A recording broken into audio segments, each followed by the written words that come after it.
Welcome back students.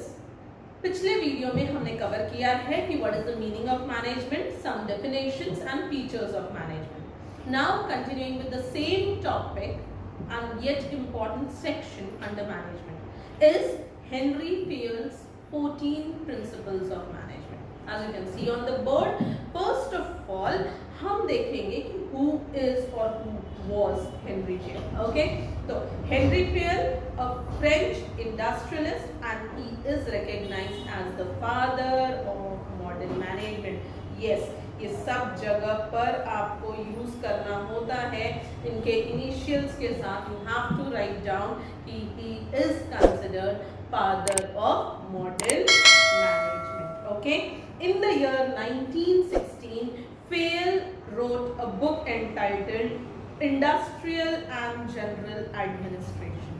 मतलब industries के अंदर किस तरीके से आपको चीजों को हैंडल करना है, और जो सब जिस चीज के लिए वो इतने ज्यादा फेमस है, that is the 14 principles of management. Now most important thing, these 14 principles of management are universally accepted. भले ही वो फ्रांस के हो, पर जो 14 प्रिंसिपल्स उन्होंने दिए वो आज हर जगह एप्लीकेबल है। इसलिए तो इंडिया में रहकर अपन भी पढ़ रहे हैं। Okay, and used even today.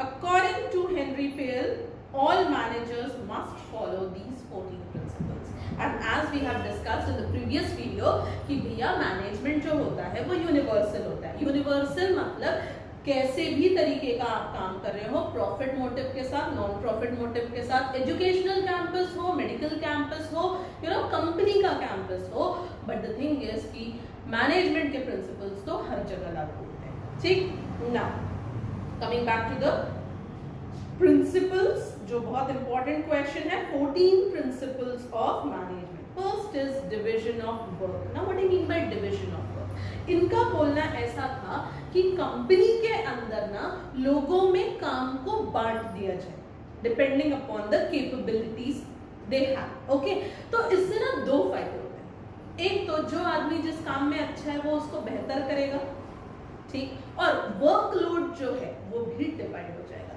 And every individual will come to know कि मेरा टास्क क्या है, मुझे क्या परफॉर्म करना है। ठीक है, and at the same time जब वो इंडिविजुअल या वो लेबर वही काम रोज रोज करता जाएगा, so you know what happens, they get specialised in that work. Okay, तो स्पेशलाइजेशन का फायदा फिर से किसको मिलता है? कंपनी को मिलता है। Obviously he will work efficiently and there will be lower wastages. Okay, coming to the next point, authority and responsibility. Authority का मतलब पावर उनके हाथ में देना। You have the right to access the computer, ये एक पावर है, पर विद अथॉरिटी कम्स रिस्पॉन्सिबिलिटी। बराबर। अब अपने को पता है, देखो पुलिस वालों को गन दी जाती है ना, they have that power that they can shoot in case of emergency. ठीक है, शूट करने की अथॉरिटी तो है, और सिचुएशन आती है तो शूट कर भी देते हैं, बट उसके साथ जिम्मेदारी भी है ना कि गन मिली है भैया तो कहीं पे भी शूटिंग करते रहने का नहीं। ठीक है, एक एक गोली का हिसाब देना पड़ता है, तो दैट पे अथॉरिटी के साथ साथ रिस्पॉन्सिबिलिटी। तो जो भी मैनेजरियल लेवल पे आपको यू नो अथॉरिटी दी जा रही है, तो at the end of the day आपको उसकी रिस्पॉन्सिबिलिटी भी लेनी पड़ती है। काम सही होगा तो you will be responsible and you will be rewarded, but obviously पर काम गलत होगा तो भी रिस्पॉन्सिबिलिटी लेकर डांट तो खानी पड़ेगी। Third, discipline. किसी भी ऑर्गेनाइजेशन का key factor to success is discipline. कोई भी मैनेजरियल लेवल हो, top level, middle level, lower level, discipline is required. अगर डिसिप्लिन नहीं है तो काम सही तरीके से पॉसिबल होगा, ऐसा सोचना भी गलत है। ठीक है, अब ये नहीं बोल रहे कि डिसिप्लिन है तो पता है वो मिलिट्री लेवल का डिसिप्लिन लगा दो, no not that way, but yes a sense of discipline and a level of disciplined behaviour is essential in every organisation. ठीक, then unity of command and unity of direction. Now listen, अगर मेरा कोई senior है और वो आके मुझे कुछ डायरेक्शन देके जाता है, ठीक है भैया पूरा समझ लिया, आप काम इस हिसाब से करना है, मैंने डिसाइड कर लिया। फिर मेरा दूसरा बॉस होता है, वो मुझे एक अलग डायरेक्शन देके जा रहा है और वो मुझे दूसरा काम बता रहा है। फिर वहां से तीसरा ऑफिसर आ जाता है, वो मुझे अलग डायरेक्शन दे रहा है और एक तीसरा काम बता के जा रहा है ना, हमारा हाल क्या होगा? ठीक है, सब गड़बड़ी होने वाला है और दिन भर में कुछ काम होने भी नहीं वाला, समझ रहे? तो इसीलिए एम्प्लॉइज के सर पर एक ही बॉस होना चाहिए बोलते हैं, ऐसा हेनरी फेयल का कहना है। और देखो कितना लॉजिकल बात की उन्होंने, अगर 10 लोग आके एक आदमी को ऑर्डर्स देंगे तो कोई काम उनसे बराबर होने वाला नहीं, इसीलिए एक बॉस रहे एम्प्लॉइज के ऊपर। उसके बाद होगा क्या कि आप सही तरीके से ऑर्डर्स फॉलो कर पाएंगे और सही तरीके से काम कर पाएंगे, ठीक है। Then comes interest. नाउ जब हम इंटरेस्ट की बात करते हैं तो क्या होता है, देखो कंपनी काम कर रही है अपना टर्नओवर बढ़ाने के लिए, अपना प्रॉफिट बढ़ाने के लिए, बराबर। कंपनी में एम्प्लॉय काम कर रहा है अपनी तनख्वाह बढ़ाने के लिए, प्रमोशन के लिए, अपने स्टेटस के लिए, बराबर।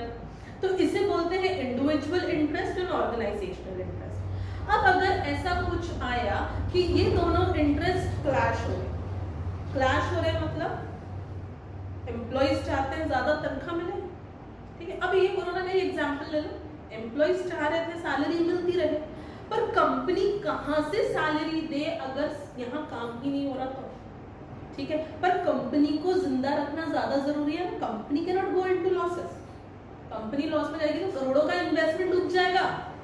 तो इसीलिए क्या किया गया, कंपनी का इंटरेस्ट ऊपर रखा गया, कुछ एम्प्लॉइज जो काम के लायक नहीं थे या जो भी उनमें थी कमियां उनको निकाल दिया गया, जो थे भी उनकी भी सैलरी में क्या कर दी गई, कटौती कर दी गई। तो मतलब क्या हमने इंडिविजुअल इंटरेस्ट को इंपॉर्टेंस दिया या हमने ऑर्गेनाइजेशनल इंटरेस्ट को इंपॉर्टेंस दिया?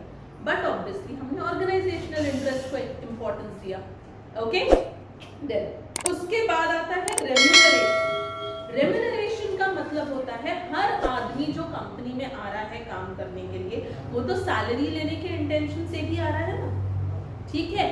सो द थिंग इज कि कोई भी इंडिविजुअल बिना सैलरी के तो काम करेगा नहीं आपके पास, ठीक है। और अच्छी खासी सैलरी देना भी क्या है, जरूरी है। क्यों? क्योंकि अगर आप अच्छा पेमेंट करते रहेंगे उनके काम के बदले तो वो टिके रहेंगे आपकी कंपनी में, नहीं तो फिर भैया बहुत सारे ऑप्शंस है, छोड़ के चले जाएंगे, ओके। तो remuneration, you know, giving them what they need is very very important, ठीक है। Next comes centralisation.